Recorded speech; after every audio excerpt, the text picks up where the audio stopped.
Thank you so much for coming on the podcast, Louise. Welcome to the Freedom Driven Landscaper podcast, brought to you by the Lucrative Landscaping book. Thanks so much for coming on. We just had a nice little chat before getting started here. Really nice to meet you. Would you please tell me a little bit about your story and how you, why landscaping? How did you get into that? Yeah, well, it's, we moved to the United States when I was a kid, and this is kind of what we always did: construction, landscaping jobs here and there. We worked for large companies doing landscaping. I've been doing it my whole life. And with your family too. Was your family was doing that also with you? Yeah, and we did a lot of construction, and remodels and houses, but just to give you the answer, landscaping is something, like we come out, we do a quote. If it's for maintenance, we give them a quote, we give them good service, and we keep that contract for many years. When it was construction, we had a contractors construction company, and you got to deal with the plumber, you got to deal with the painter, you got to deal with the electrician, you got to deal with all these other people doing trades. And it's just like, we want to build something. To be honest, I didn't care what it was. I just wanted to do something that I can build systems. It wasn't so expensive to start, and to be able to take it to that level of where the company has enough people, enough clients to be running on its own. So we started doing, just gathering the ideas. What company can we do that has to do with construction? Because that was our background. That we can just manage to grow on its, put in the hard work, but that it can grow on its own. Yeah, what was that like? When you came, we spoke before, so I think I have a guess. You came from Mexico with your family, and you were doing landscaping. Was it your own family business, or were you working for other companies? Oh, no, we've always had jobs working for other people, and like I said, we work for large companies. Right. And so then you and your family decided to start a business, or was it just you? Or my family actually went back to Mexico. Okay.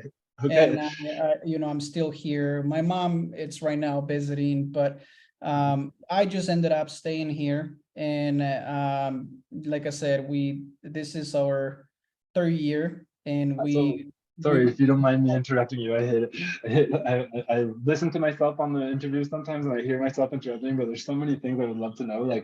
So how old were you, and what was it like having your family leave the country and you staying behind, or you staying there? What was that like? I live, but we're kind of like, it's hard because you get to stay, but you get used to, and at the end of the day, I work a certain amount of hours, and I always believe in making time for everything, making time for work, and also making time for yourself, making time for family. So I always saw my family just working insane amount of hours. And yes, that's you got to do that when you start. I do believe in hard work, but you got to have a plan on when to start not only working hard, but start implementing some type of system so you can start enjoying life too. I don't want I keep telling everyone around me, is like, I don't want to work hard right now, so I don't want to do the things that I want to do now when I'm 60. It's not going to be the same. So finding levels, man, it's just that. Okay. So you came, you're doing construction, they left, you decided to start a landscaping business. Yeah. And then what was the first couple of years like, or how long has that been now? Yeah, it was rough. The first couple of years, and this is when you think you can do everything. And I think that's what most of us think, is like, oh, I don't need to hire a bookkeeper. Why would I pay someone $150 an hour to just enter receipts, right? That was my mentality. I was very, very mind closed.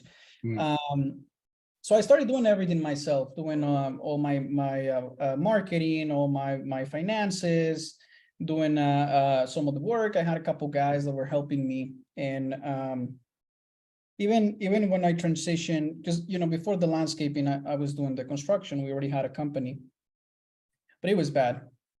It was not the first couple years. I'll say I can tell you that before the landscaping company, the things that I was doing on my own already with the business were just learning. It was painful, and about just money. Like, I had clients that didn't pay me on time, but that was because I wasn't collecting money. Most people are not going to call you to pay you. You need to call them like, hey, you owe me this. And then you wait 3 months to call them. And so that was one of my biggest mistakes, just trying to do everything myself. If I would have got the help from day one, it would have cost me more at the beginning, but within 6 months, with the amount of work that I was doing, it would have paid off. So if I can go back and change things out, I will hire the right people the first few months, because it's gonna be rough no matter what. Instead of doing everything myself, that was not good.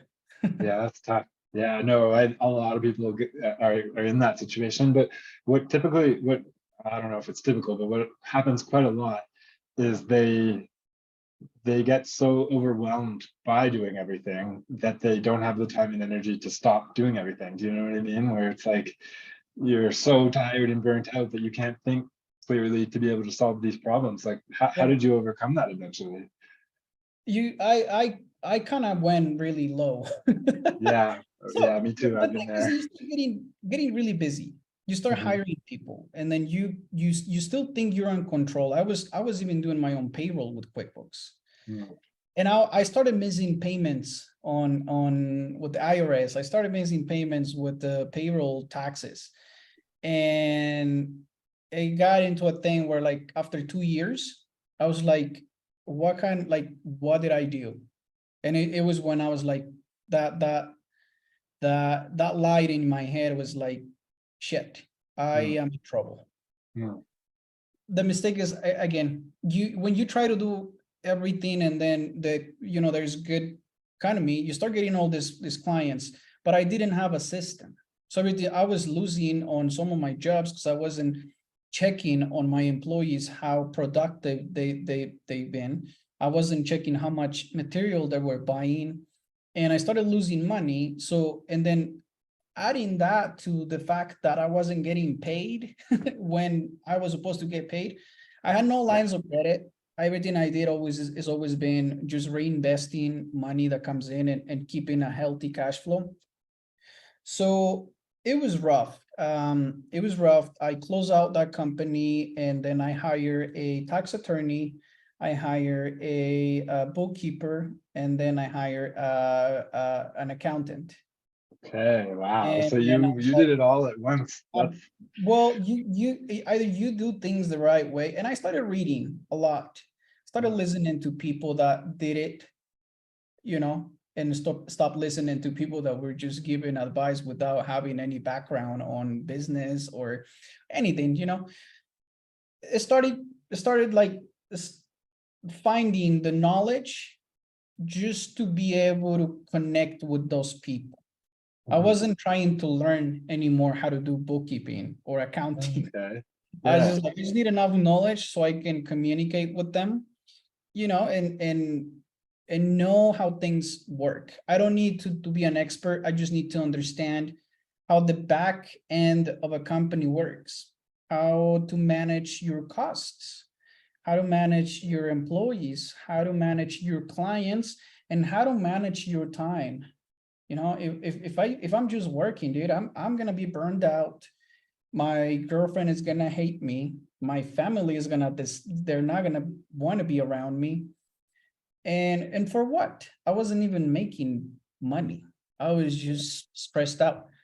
So you get to a point, I think creativity is a huge thing in business.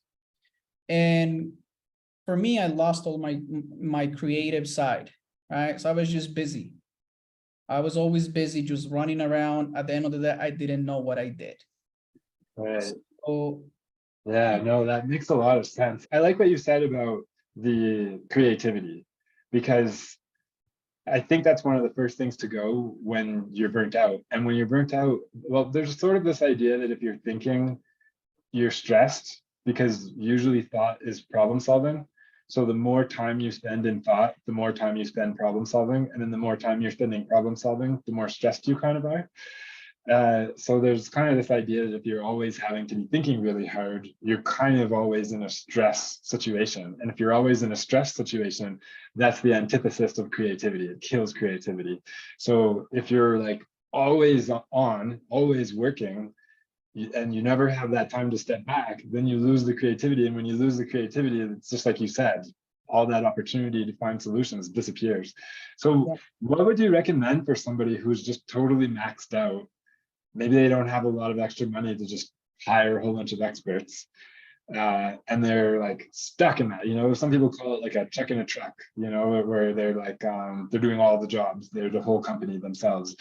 Any thoughts on how you would sort of slowly start to work them out of that trap?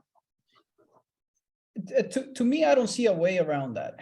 If you don't want to spend the money to pay a bookkeeper, then wait until you how do I say it?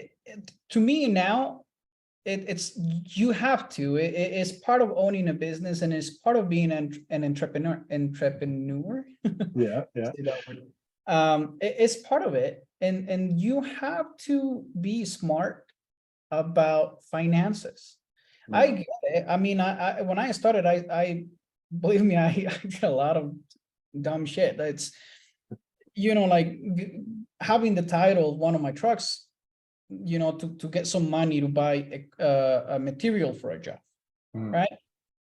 I did things like that, and but we have, especially when we're starting, right? Like this, we have to find the tools we need. Now, it is not as expensive as it sounds. I mean, if you're small, when I started doing just only landscaping, because I also had to cut the construction stuff. I was like, I don't do construction anymore. I cut grass. And they're like, what? Yeah, I cut grass. How hard it is.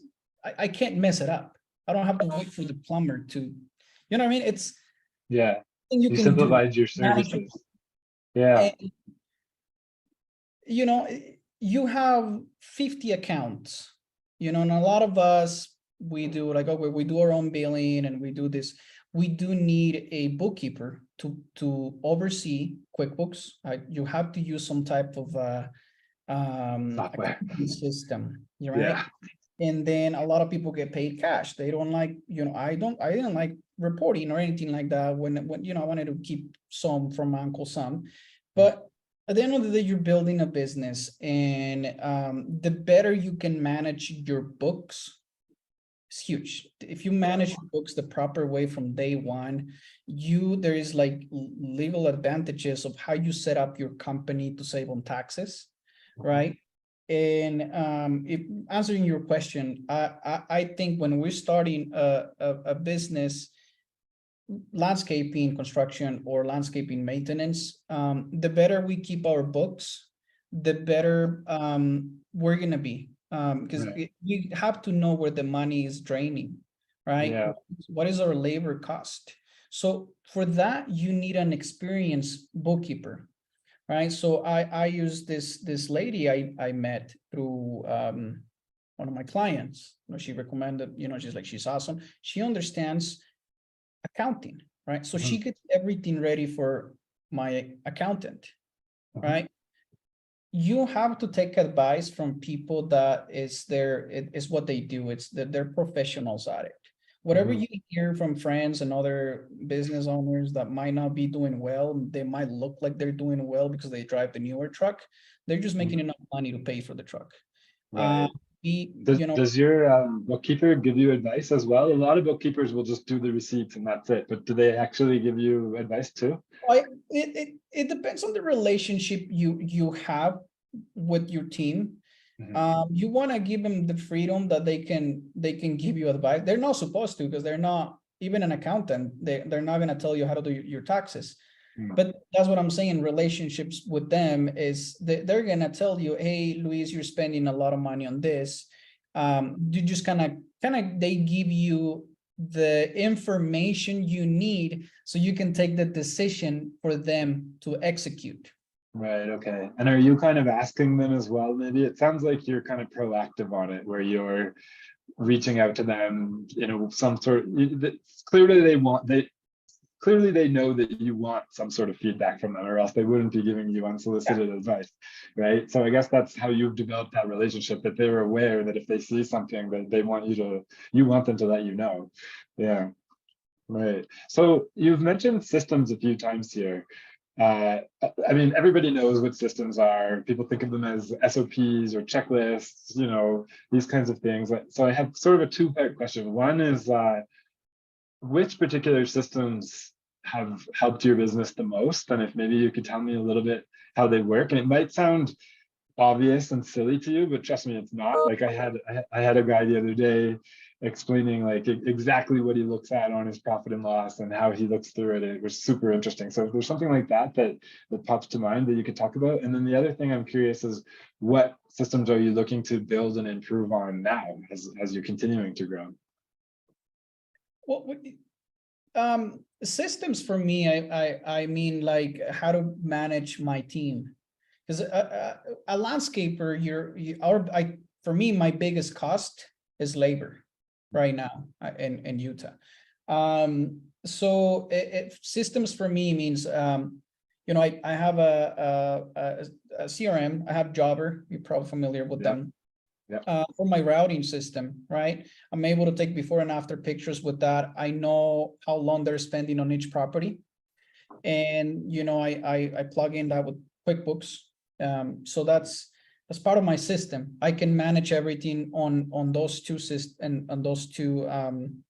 softwares. And then I have a GPS tracking. And this started this year. And all you're doing is that once you have more than, 10 employees, the better you can show them that you're aware of what's going on, the better things are going to go. So to me, those are systems. Is how do I do if I go to Mexico City to hang out with you for 2 weeks? How do I do that I can get on a conference call with my office team and still be able to make things happen when I'm not there?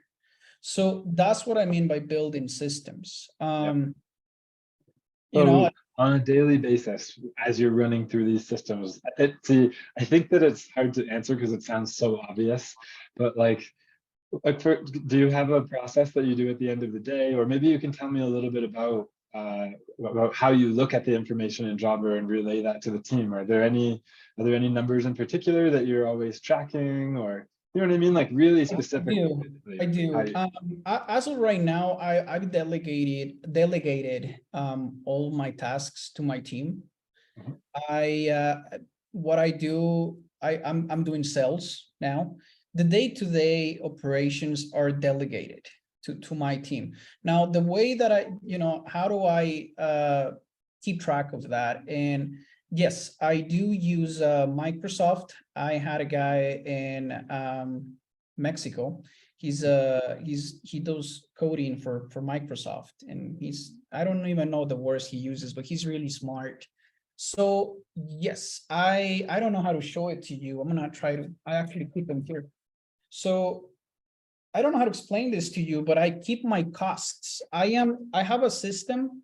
My team, when they finish, because this is what I use for construction jobs that are more than $20,000.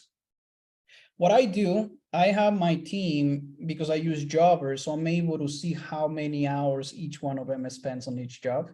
I pulled the labor cost that job that we spend on that job, labor cost, since it starts counting since they leave the office. So I know also, like, I got to pay for the driving time. A lot of people don't include that, but I'm like, who's going to pay for the driving time? Yeah. Since then, I started tracking their hours, and then they keep a folder, and they start, whenever they have a job, we have accounts with our suppliers. So we don't shop around, to be honest. We don't go buy because the nursery over there has a sale. We don't do that. We're loyal. Like, give us the best prices you can give us. Everybody has to make money. And when we go with them, whoever treats me best, I'll go with them. And then I'll send my guys. I send the work order. I need 120 shrubs and 50 trees. I send it out. They picked it for me. I send my guy with the trailer. They load it into the trailer. See, we don't waste time shopping around where we're gonna get the best. And yes, we might save a lot of money doing that, but we just don't, because then you're losing money on labor and time and driving and all of that crap. So then for that same job, when they finish that job, my project manager, which is the guy that is on site at the job site, the leader, he brings all his receipts and turns them in with Jocelyn, one of my office managers. So she puts it together and she gives me, this is how much it cost you on labor, and this is how much you paid in materials. I don't care what materials are. Pavers, stone, dirt, whatever it is. I just want to know what it was. So let's say that I cost out the job at $30,000, but we spend 10 in labor and 5 in material. I enter those numbers on a spreadsheet and it shoots out my labor cost, my cost of materials, and profit. Now it's not a net profit, because then after that we got to do all the costs for but I have a goal. That number that they give me on what they spend, I'm trying to keep it at 40% and not make my team compete for that between them. Whoever can stay the closer to that, get a bonus.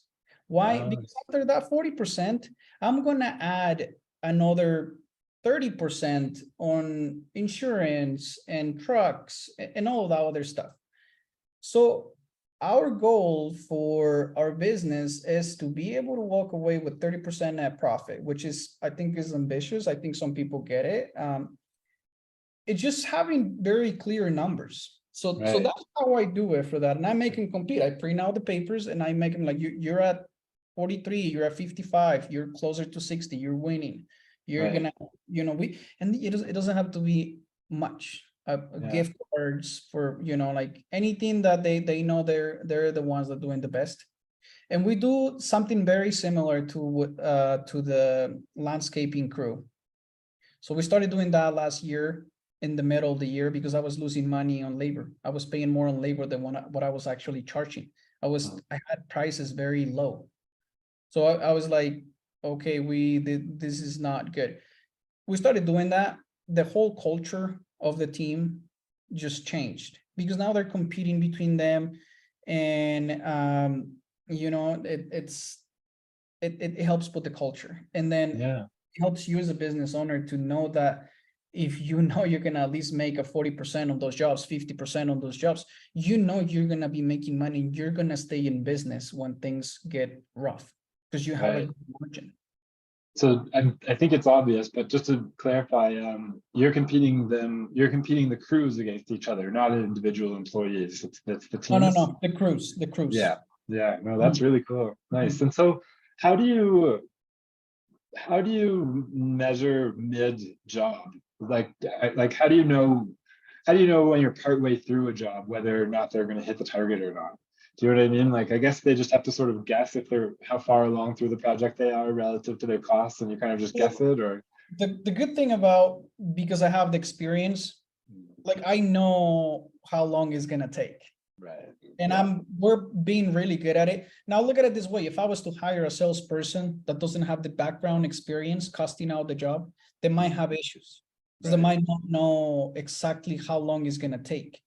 So I had other employees give out quotes, and I'm like, rely on the landscape crew leader. Just ask him what you're doing, and just ask him how many hours he's going to take with his team. So that falls on them then. Because if they tell me it's going to take me 2 weeks, Monday through Friday, then I have an idea on hourly time, how much it costs me to have those guys there. but I don't base my prices on hours. I base my prices on the complexity and then the type of work that they're getting. But I don't, for my guys, I don't do it by the hour. But if it comes to that case when someone else needs to do the quote, I was like, you at least got to make sure that you're covering for all of those hours. Right. Yeah. Yeah, of course. So, and I'm watching the time here, so I won't go over. I'll be respectful of your time. But You're fine. in terms of what you're looking to grow and improve in your systems now, you were mentioning wanting to be able to step away from the company maybe a bit more. What are you looking at improving from here out as you continue growing? I think having a solid brand for our company, it's key, because we're not, I want to build something for a few years. I want to build something that can survive.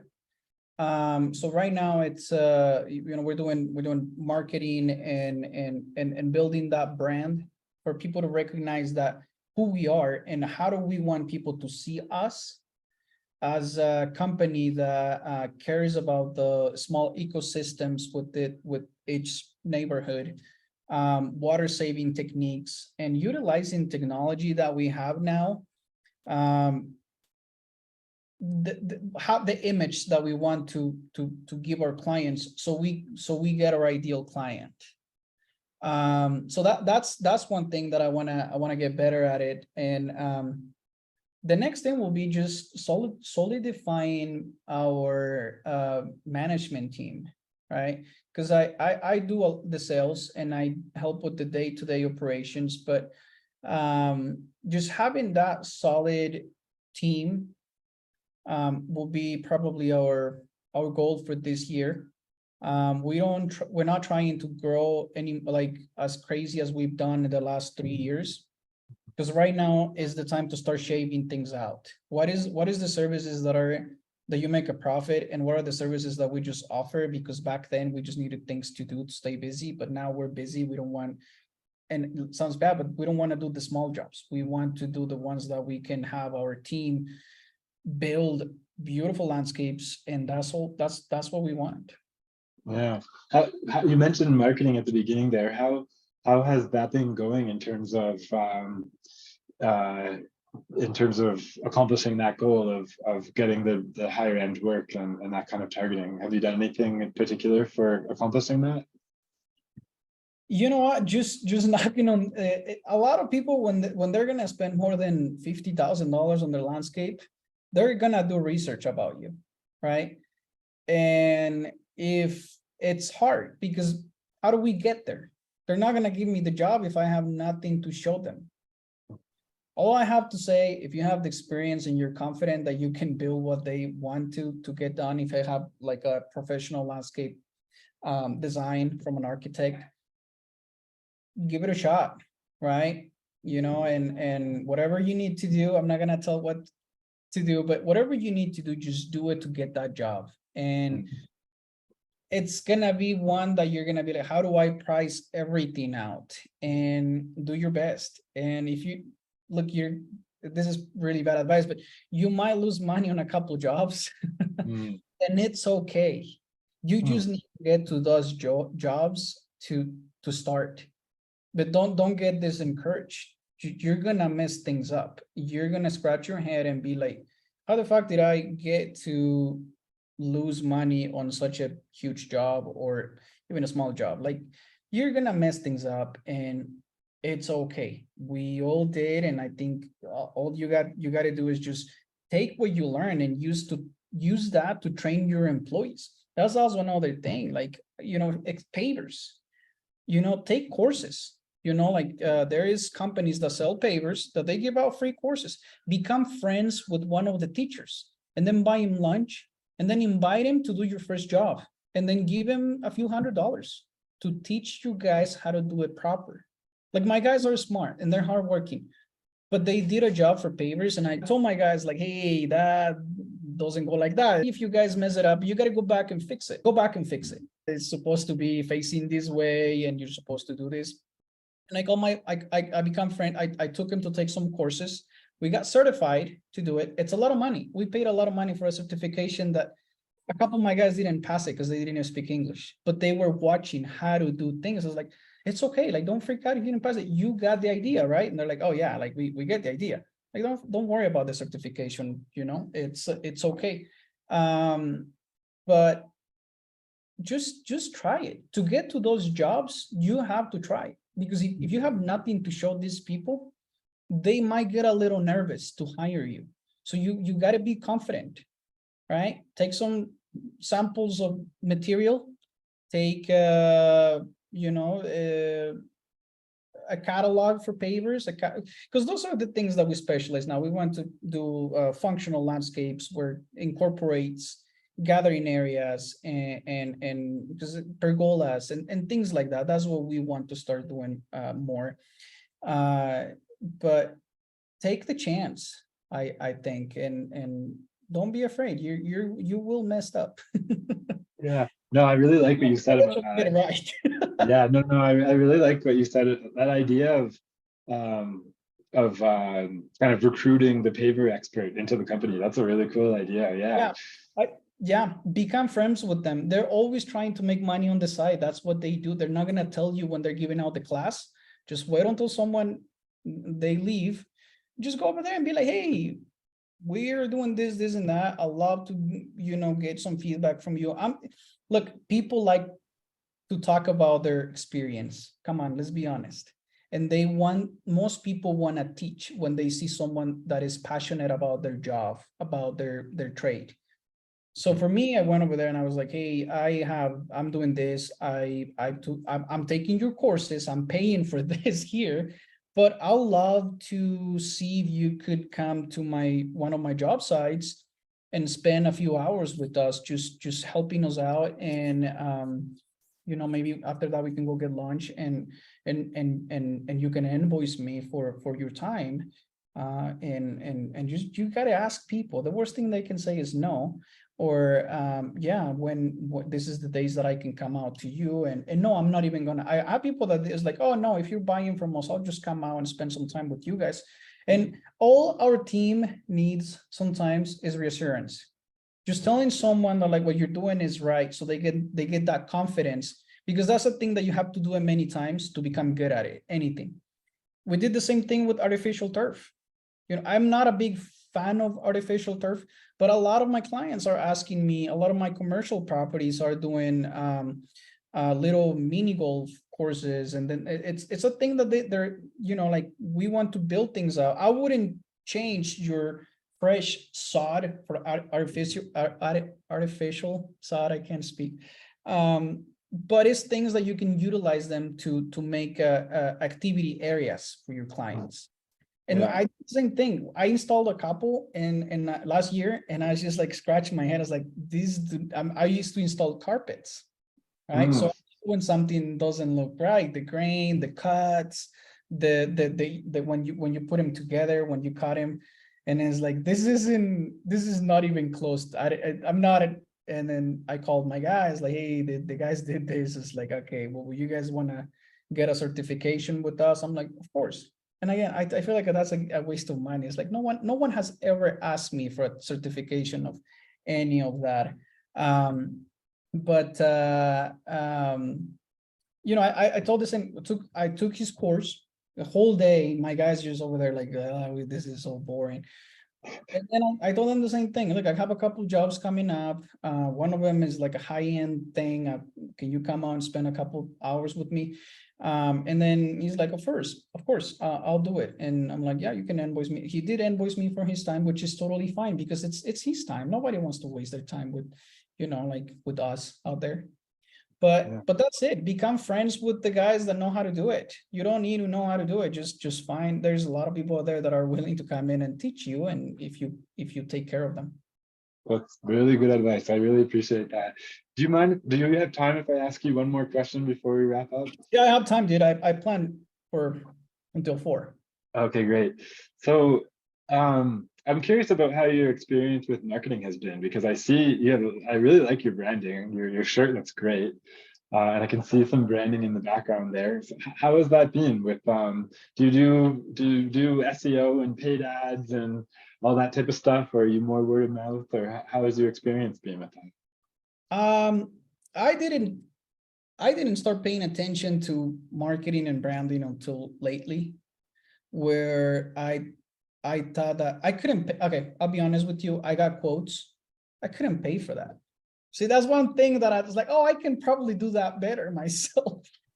But again, I got some quotes. I was like, that's a lot of money. And honestly, I don't need clients.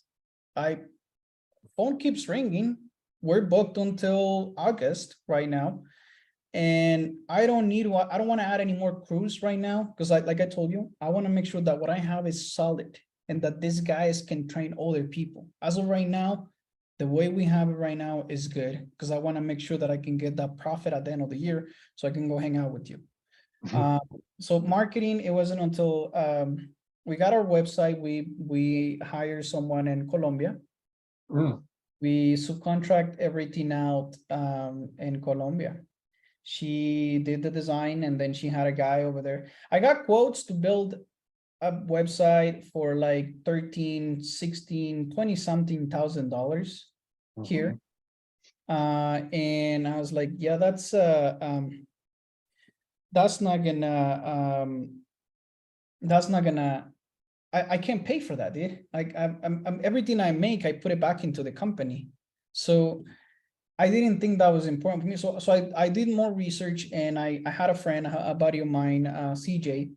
He was working with me for a little while, and he is like, what don't we do? He's he understands technology. I don't.